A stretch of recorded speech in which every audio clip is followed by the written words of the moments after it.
Allah deyir, kiçik çətinliklər çıxanda böyütmə onları ki, böyüklərə düşməyəsən.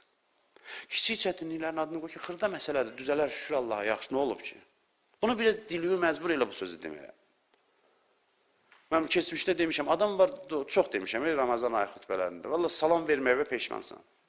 Deyəcəm ki, kaş mən buna salam verməzdim, ağzını açır şikayətlə, bir təhər yaşayırıq da, adı yaşamaqdırsa bunlar, filan şey, həyat belədir, filandır. Adam deyir ki, mən qələt elədim, sənə salam verdim. Kaş mən səndən, çünki o yoluxdurur adamda.